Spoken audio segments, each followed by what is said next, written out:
Hello नमस्कार, मैं चंचल नगाइच स्वागत करती हूँ ओम एजुकेशन सेंटर में, जहाँ आप कक्षा 10 आरबीएससी सिलेबस में चलने वाली हिंदी रीडर की बुक क्षितिज का अध्ययन कर रहे हैं। मेरे साथ सेकंड चैप्टर पे चलते हैं बिना समय गवाए। उससे पहले आप चैनल को सब्सक्राइब करिए। सब्सक्राइब कर लिया हो तो लाइक करिए, बेल आइकन को प्रेस करिए और प्लीज़ अपने दोस्तों के साथ अधिक से अधिक शेयर करिए। यह न केवल कक्षा 10 के विद्यार्थियों के लिए उपयोगी है, वरन सेकंड ग्रेड फर्स्ट ग्रेड जहाँ भी ये बुक्स आती हैं हिंदी ग्रामर की या रीडर की, उन सभी के लिए मेरा चैनल बहुत इम्पोर्टेंट है। तो आप प्लीज़ चैनल को सब्सक्राइब करें और अधिक से अधिक शेयर करें। चलें अपने पाठ्यक्रम की ओर बिना समय। कल हमने तुलसीदास जी के द्वारा रचित लक्ष्मण परशुराम संवाद के 3 पद पढ़ लिए थे। तो नेक्स्ट 3 पद आज हम पढ़ेंगे। उससे पहले एक बार देख लेते हैं एक समरी के रूप में। लक्ष्मण परशुराम संवाद, तुलसी जी का जन्म मरण सब कुछ हमने ये पढ़ लिया था। जन्म संमत 1589 और मृत्यु संमत 1680। और रामचरितमानस की रचना इन्होंने अयोध्या में की संमत 1631। और मुख्य रूप से ये निम्न पुस्तकें लिखी हैं तुलसीदास जी ने: रामचरितमानस, विनय पत्रिका, दोहावली, गीतावली, कवितावली, रामाज्ञा प्रश्न, बरवे रामायण, जानकी मंगल, पार्वती मंगल, रामलला नेझू, वैराग्य संदीपनी और श्री कृष्ण गीतावली। आदर्शवादी कवि थे तुलसी। आदर्श चरित्रों की रचना की है तुलसीदास जी ने, और शायद ही कोई तुलसीदास जी के जैसा कवि इस दुनिया में हुआ हो या होगा या है। तुलसीदास जी को जनमानस का कवि कहा जाता है, क्योंकि इन्होंने ऐसे साहित्य की रचना की जो पढ़े लिखे और अनपढ़ सभी के लिए समान रूप से उपयोगी है।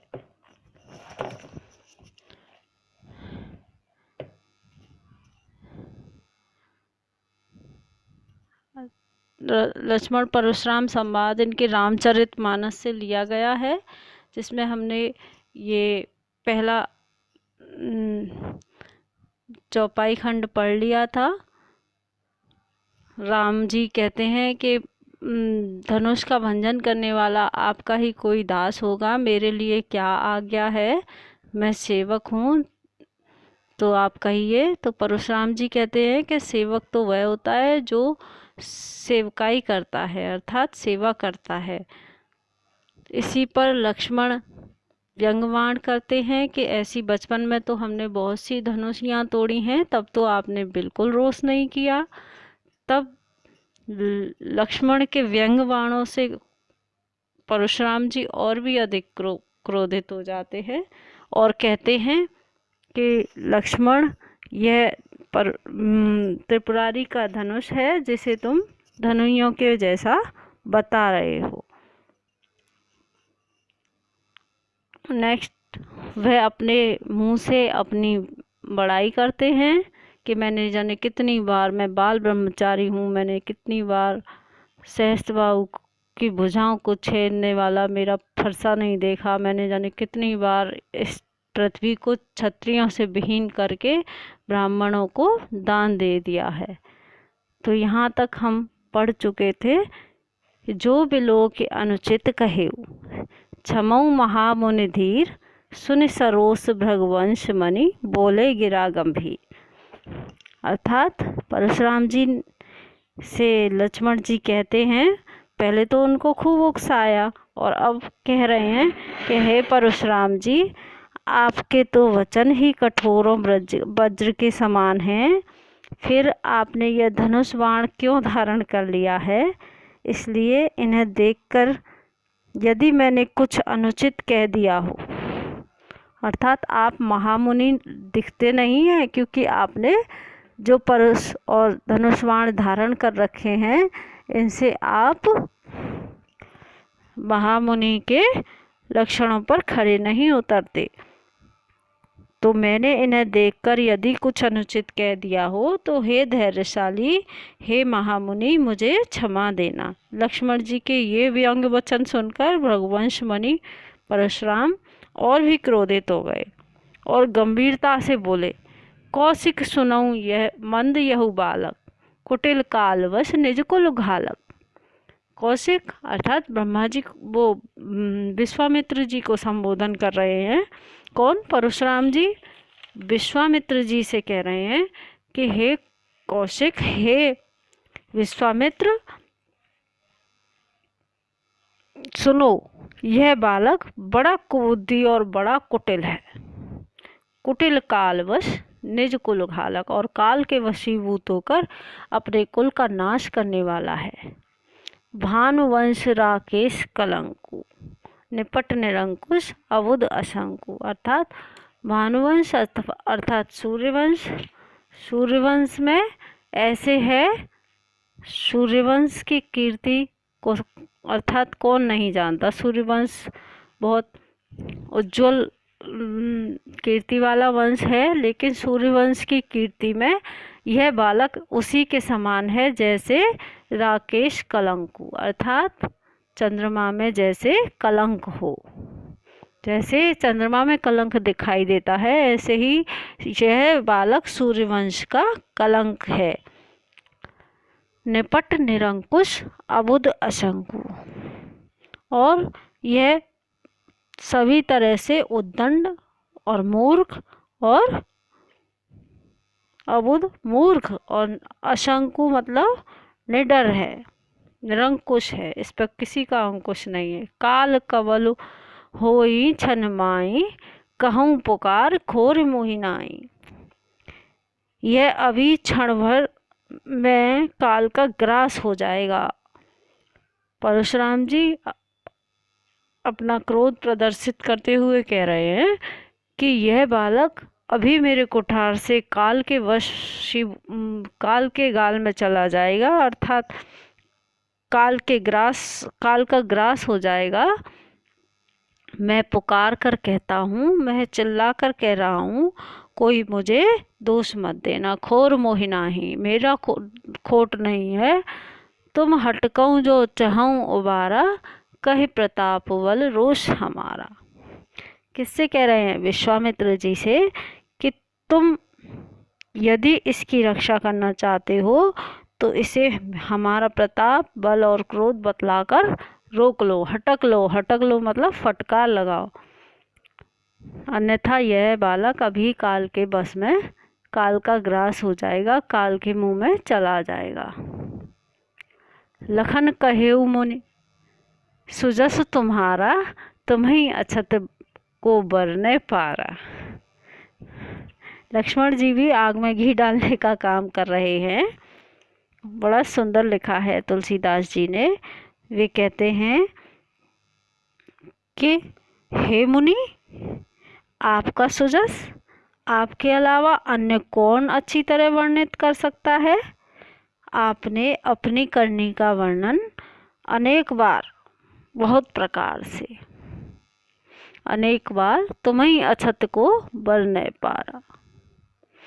आपने अपने मुंह से आपन मुँह तुम अपनी करनी, बार अनेक भांति बहुबरनी। आपसे अच्छा आपका सुजस और कौन वर्णन कर सकता है। आपने अनेक बार अपने मुंह से अपनी करनी, अनेक बार भांति बहु, अनेक प्रकार से वर्णन कर दी है कि मैंने कौन कौन से काम किए हैं। नहीं संतोष तो पुण्य कछु कहऊ, जन ऋषि रोक दुसै दुख सहऊ। अगर आपको फिर भी धैर्य नहीं है, अब भी आपको संतोष नहीं प्राप्त हुआ है, इतने पर भी यदि आप संतोष प्राप्त नहीं कर पाए हैं तो कुछ और कह डालिए आप क्रोध रोककर अपना दुख सहन मत कीजिए। आप वीरता का व्रत धारण करने वाले हैं। वीर व्रती तुम धीर अछूवा, अर्थात आप वीरता का व्रत धारण करने वाले हैं, धैर्यवान हैं, धीर अछूवा। क्षोभ माने क्रोध, अछूवा अर्थात क्रोध रहित हैं। गारी देत न पावऊ शोभा, आप गाली देते हुए शोभा नहीं देते हो। आप एक तो मुनि हैं, दूसरा आप वीर व्रती हैं, धैर्य को धारण करने वाले हैं और अक्रोधी हैं, अछूबा हैं। तो आप ऐसे महान हैं, तो आप गाली देते हुए शोभा नहीं पाते हैं। सूर समर करनी करें, कही न जनावई आप, विद्यमान रन रिपु पाए रिपु, कायर कथई प्रताप। अर्थात शूरवीर तो युद्ध में शूरवीरता से कार्य करते हैं। शूर समर करनी करें, शूरवीर पुरुष समर में अर्थात युद्ध में कार्य करते हैं, करनी करते हैं। शौर्य का प्रदर्शन नहीं करते और अपने मुंह से अपनी प्रशंसा नहीं करते। अपने मुंह से अपनी प्रशंसा करके शौर्य का प्रदर्शन नहीं करते, बल्कि वह कर्म करते हैं। शत्रु को युद्ध में सामने पाकर कायर ही व्यर्थ अपने प्रताप की डींगे हाँका करते हैं। अब तो परशुराम जी ने इतना सुना और परशुराम जी के तो तन बदन में आग लग गई। अब तो लक्ष्मण जी पर और भी ज़्यादा क्रोधित हो गए परशुराम जी। बड़ा सुंदर अनुप्रास, उपमा और आक्षेप अलंकारों को प्रयुक्त करते हुए तुलसीदास जी ने लिखा है कि तुम तो काल हाँक जनु लावा, बार बार मोहे लागे बुलावा। लक्ष्मण ने परशुराम से कहा कि आप तो मानो मृत्यु को हाँक लगा लगा कर, अच्छा अर्थात बार बार आवाज़ देकर हाँकते हैं ना, जैसे चल चल ऐसे करते हैं ना, किसी गाय बैल भैंस आदि को आगे ले जाते हैं तो कह कह कर बार बार हाँक हाँक कर जैसे आवाज़ दे देकर बुला रहे हों, जैसे मेरे लिए आप मृत्यु को हाँक हाँक कर ला रहे हों, ऐसा लग रहा है। लक्ष्मण की कठोर बातें सुनकर परशुराम जी ने भयंकर फरसा संभाल लिया। तुम तो काल हाँक जन लावा, बार बार मोहि लाग बुलावा। सुनत लखन के वचन कठोरा, परस सुधार धरेउ कर घोरा। परशुराम जी ने अपना फरसा सुधार लिया। अब जन देई दोष मोहि लोगु, कटुवादी बालक वध जोगु। और कहने लगे, क्या कहने लगे कि अब कोई मुझे इस बालक के वध के लिए दोष ना दे, क्योंकि यह बालक इतना कटुवादी है, इतना कड़वा बोलने वाला है कि वध करने के योग्य है। इसके वध के लिए कोई मुझे दोष ना दे कि मैंने बालक की हत्या कर दी, क्योंकि यह बालक अपने कटुवादिता के कारण वध के ही योग्य है। बाल बिलोक बहुत मैं बाँचा, अब यहु मरण हार भा साँचा। मैंने इसको बच्चा समझकर, बालक समझकर अब तक बहुत बचाता रहा, बहुत बचाया, लेकिन यह तो सचमुच ही मरने योग्य है, सचमुच ही मरने योग्य है, मारने योग्य है। इसका मरण निश्चित हो गया, साँचा हो गया। इतना सुना तो फिर अब विश्वामित्र जी सामने आ गए। लक्ष्मण को उन्होंने थोड़ा पीछे कर दिया और परशुराम जी से विश्वामित्र जी कहने लगे कि कौशिक कहा क्षमीय अपराधु, बाल दोष गुण गनई न साधु। क्या बोले? यह सुनकर विश्वामित्र ने परशुराम से कहा कि हे मुनि श्रेष्ठ, आप तो साधु हैं और साधुजन बालकों के गुण दोषों पर अधिक ध्यान नहीं देते हैं। साधुजन बालकों के गुण दोषों पर अधिक ध्यान नहीं देते, इसलिए आप इसे क्षमा कर दीजिए। खर कुठार में अकरन को ही, आगे अपराधी गुरु दो ही। तब परशुराम जी ने कहा कि हे विश्वामित्र, आप जानते हैं कि मैं बहुत निर्दयी और क्रोधी स्वभाव का हूँ। मेरे हाथों में, आपको पता है कि मैं बहुत क्रोधी स्वभाव का हूँ और मेरे हाथ में यह पैना कुल्हाड़ा भी है, कुठार भी है। मेरे सामने मेरे गुरु का द्रोही अर्थात शिव जी का अपमान करने वाला। क्यों शिव जी का अपमान क्यों कर दिया? क्योंकि धनुष को क्या कह दिया? शिव धनुष को उन्होंने सामान्य धनुइया कह दिया। इसलिए उन्होंने, परशुराम जी को ऐसा लगता है कि लक्ष्मण ने मेरे गुरु का अपमान कर दिया है, मेरे गुरु का द्रोही है, वह भी खड़ा है। उतर देत छोड़ो विन मारे, केवल कौशिक सील तुम्हारे। न त एही काट कुठार कठोरे, गुरु उरिन होते उर श्रम थोड़े। अर्थात अब शिव जी का अपमान करने वाला अपराधी मेरे सामने खड़ा है।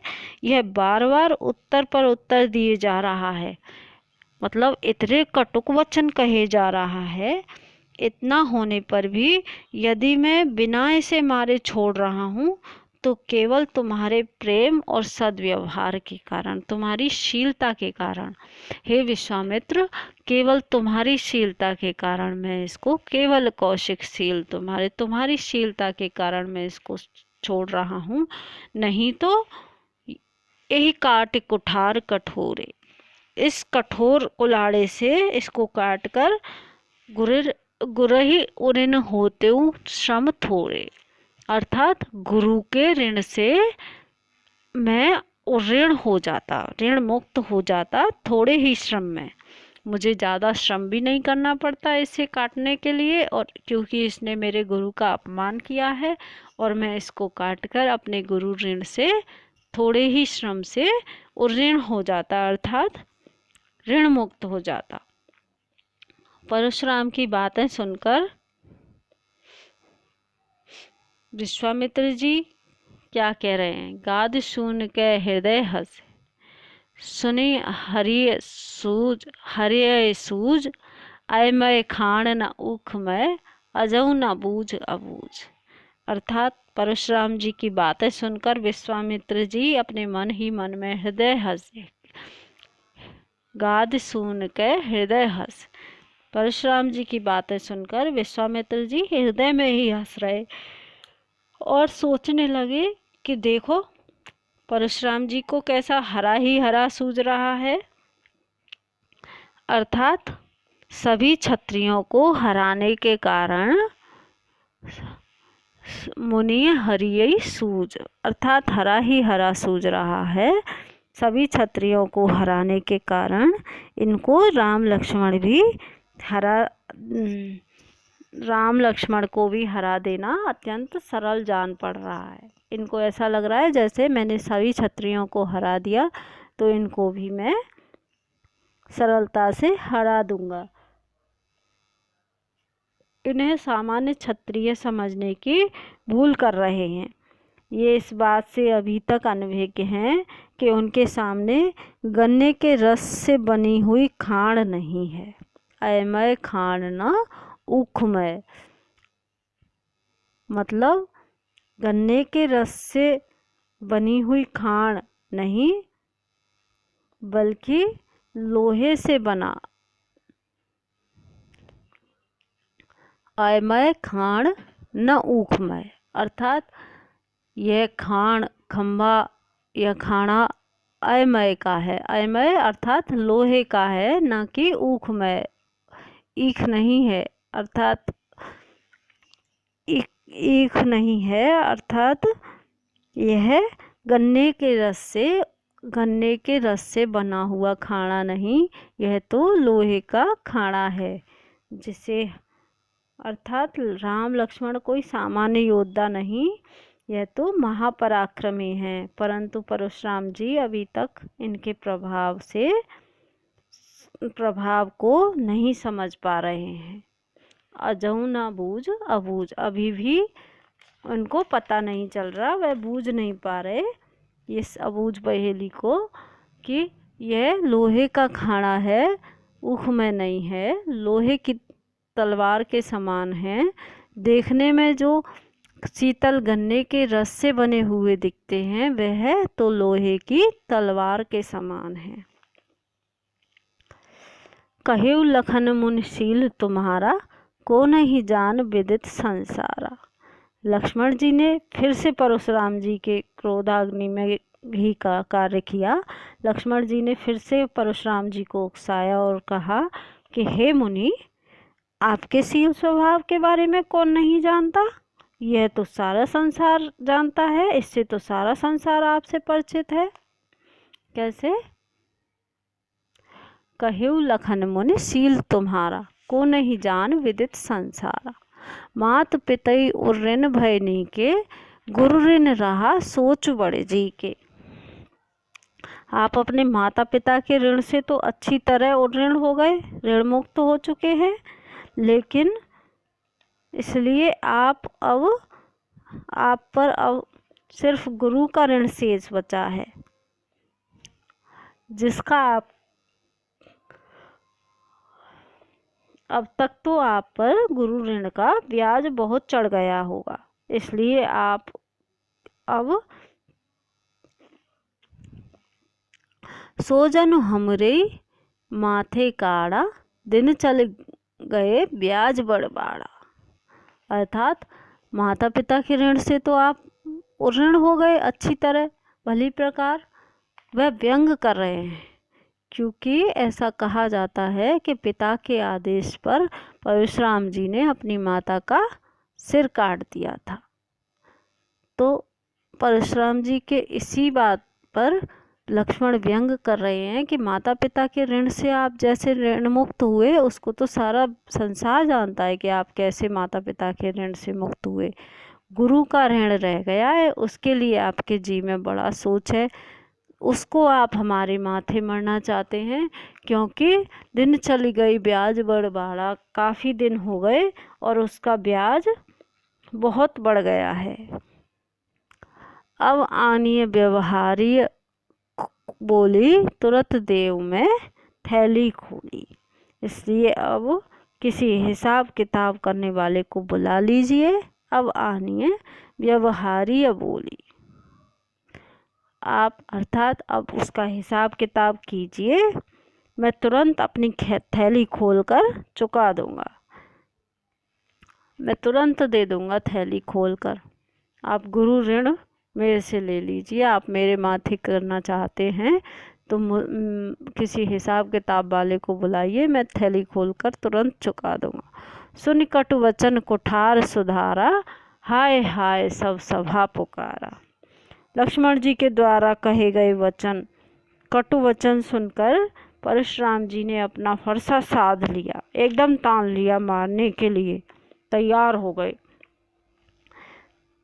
तो सारी सभा, स्वयंवर की जो पूरी सभा थी भरी हुई, राजा महाराजाओं से, नगरवासियों से, मंत्रियों से, अन्य गणमान्य लोगों से भरी हुई सभा जो थी, सारी सभा हाय हाय की पुकार करने लग गई, हाय हाय चिल्लाने लगी। लक्ष्मण ने फिर से कहा, फिर भी लक्ष्मण नहीं माने। भृगुवर परसु दिखावऊ मोई, विप्र विचार बचऊ नृप दोही। अब लक्ष्मण जी को भी थोड़ा सा गुस्सा सा आने लगा, तो बोले कि हे भृगुवर परसु दिखावऊ मोई, विप्र विचार बचऊ नृप दोही। अर्थात कि सभा में उपस्थित लोग अनुचित है ऐसा कहने लगे, हाय हाय चिल्लाने लगे। तो फिर लक्ष्मण ने फिर से परशुराम जी की क्रोधाग्नि को भड़काया और कहा कि हे भृगुवर, हे परशुराम जी, आप मुझे अपना फरसा दिखा रहे हैं और मैं आपको ब्राह्मण समझकर बार बार लड़ने से बच रहा हूँ, क्योंकि उन्होंने पहले भी कहा था कि ब्राह्मण और गाय और नारी को हमारे कुल में क्षमा कर देते हैं या पूज्य मानते हैं। इस कारण मैं ब्राह्मण समझकर आपसे लड़ना नहीं चाहता। मिले न कबहु सुबट रन गाड़े, द्विज देवता घरई के बाड़े। अर्थात आप हे क्षत्रियों के शत्रु, लगता है आपका युद्ध भूमि में कभी पराक्रमी वीरों से सामना नहीं हुआ। मिले न कबहु सुबट रन गाड़े, मतलब स्वयं बहुत ज़्यादा पराक्रमी सुभट योद्धाओं से आपका रण में कभी भी सामना नहीं हुआ। द्विज देवता घरई के बाड़े, हे ब्राह्मण देवता, इसलिए आप अपने घर में ही अपनी वीरता के कारण फूले फूले फिर रहे हैं। अनुचित कही सब लोग पुकारे, रघुपति सैनई लखन निवारे। लक्ष्मण के ऐसे वचन सुनकर सभा में सभी कंपायमान हो गए, सब भयभीत हो गए कि ये तो आज परशुराम जी की क्रोधाग्नि को जाने कहाँ ले जाएंगे। तो सब लोग कहने लगे, नहीं, यह अनुचित है, यह अनुचित है। अनुचित कहे सब लोग पुकारे, रघुपति सैनई लखन निवारे। तब श्री राम जी ने आँखों से संकेत करते हुए लक्ष्मण को चुप कराया, शांत कराया। नेत्रों के इशारे से श्री राम जी ने लक्ष्मण को कहा कि अब शांत हो जाओ। लखन उतर आहुति सरिस, भृगुवर कोप कृशान, बढ़त देख जल सम वचन, बोले रघुवर कुल भान। इस प्रकार लक्ष्मण के उत्तर ऐसे समझो जैसे आहुति सरिस, जैसे भृगुवर अर्थात परशुराम जी के कोप कृशान, कोप क्रोधाग्नि, क्रोध की अग्नि, कोप कृशानु माने क्रोध की अग्नि में लक्ष्मण के उत्तर ऐसे समझो जैसे कोई घी की आहुति डाल डाल कर उसे बढ़ा रहा हो। और इस क्रोधाग्नि को बढ़ता देखकर जल के समान वचन वाले, जल के समान मीठा बोलने वाले, मृदु बोलने वाले रघुकुल भान अर्थात रघुकुल के सूर्य अर्थात श्री राम जी बोले और उन्हें शांत कराया। इस प्रकार लक्ष्मण के उत्तर जो आहुति के समान उनकी क्रोधाग्नि को बढ़ा रहे थे, उस आहुति के समान लक्ष्मण के वचनों से भड़क उठे क्रोधाग्नि को अपने शीतल जल के समान वचन से राम ने तुरंत ठंडा किया। तब राम ने उस क्रोधाग्नि को ठंडा किया। इस प्रकार यह चैप्टर कंप्लीट होता है। ये कठिन शब्द अर्थ हैं, इन्हें आप स्क्रीनशॉट ले लीजिए, नहीं तो आपके पास अगर पुस्तक हो तो उसमें से देखकर पढ़िए। 2 बार पढ़ने से ही आपको ये सब याद हो जाएंगे। जल्दी जल्दी स्क्रीनशॉट ले लें या फिर अपनी बुक में से पढ़ लें, जिससे आपको अर्थ करने में आसानी होगी। और फिर भी कठिनाई हो तो वीडियो दोबारा देखें। ये क्वेश्चन आंसर्स हैं, इनका भी स्क्रीनशॉट ले लीजिए। नेक्स्ट वीडियो जब भी होगा क्षितिज पुस्तक का, मैं उसमें इनके आंसर्स बताऊंगी। जो आपसे आते हों उन्हें आप स्वयं करें अर्थ के आधार पर, नहीं तो मैं इन सब के आंसर्स आपको करा दूंगी। और अगर आपको मेरे हिंदी व्याकरण के वीडियोस देखने हैं तो डिस्क्रिप्शन में लिंक दिया गया है, आप उस पर क्लिक करिए। मेरे व्याकरण के अन्य सभी वीडियो आप वहाँ देख सकते हैं। आज के लिए इतना ही। नमस्कार, जय हिंद, खुश रहिए, घर रहिए और पढ़ते रहिए।